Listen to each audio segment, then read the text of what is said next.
Buli mwaka ekkanisa y'Abadiventi etegeka camp meetings ziyita ensirika ez'enjawulo ng'omu ku kaweefube w'okuzza obuggya endagaano yaabwe ne Katonda. Ku mulundi guno okusaba kukulembeddwamu omukadde w'ekkanisa Dr. Benon Lujja, essira litadde ku bavubuka okubakuutira okwettanira okuweereza Katonda olwo bakolere wamu okwaŋŋanga ebibasoomooza. Omuntu Katonda bwe yali yamuteekamu obwa Katonda. Lwekyo there is no way oga kino kinnemye kubanga olimu obwa Katonda. Kikulema kitya nga olimu obwa Katonda? Kikulema kitya nga oli musomi wa Bayibuli ate ng'onyezeza Yesu? Ono ayongeddeko n'akalaatira abavubuka okwettanira obufumbo ng'ekkanisa bw'erambika bwe baba nga bakwekulaakulanya. Abavubuka tetubawa chansi ya kulema kintu kyonna. Oba atandise maka, oba atandise ka bizinesi, oba atandise koosi yonna ey'okusoma, there is no way failure weeyingirirawo kubanga tutya Katonda, tulimu obwa Katonda. Enteekateeka ya kampu 2026 esuubira okwetabwamu abakkiriza abawera 200 era abateesiteesi boogedde ekigendererwa ky'olusirika nga luno. Ngavuga twengera tutegera omulimu gwaffe era nga twengedde okwenyigira mu nteekateeka ey'okubuulira ekigambo kya Katonda mu nsi yonna kubanga ogwo gwe mulimu omukulu Kristo gwe yatutekera. Ate mu ngeri ey'enjawulo tugenda kubeeramu n'engeri y'okusinza Katonda okuyita mu nnyimba. N'olw'ensonga eyo tulina abantu ab'enjawulo be twayise bongera okulaba nti Abadiventi bwe bakuŋŋaana basinza batya.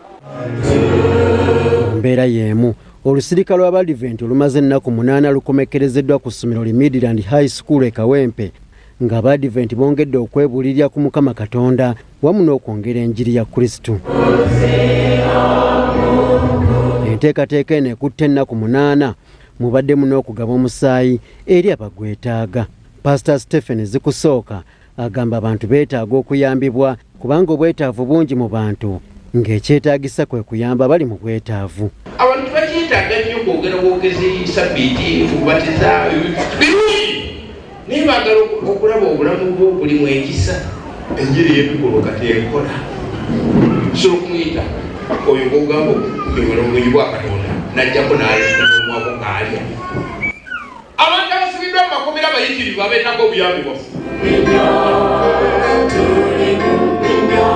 Ekkanisa z'Abadiventi mu Wakiso zikomekkereza ensirika zaabwe oba zite camps ng'enteekateeka eno olwaleero ekulembeddwamu Pastor G.W. Mutebi akubiriza abakkiriza okwekwata Kristo mu buli kimu.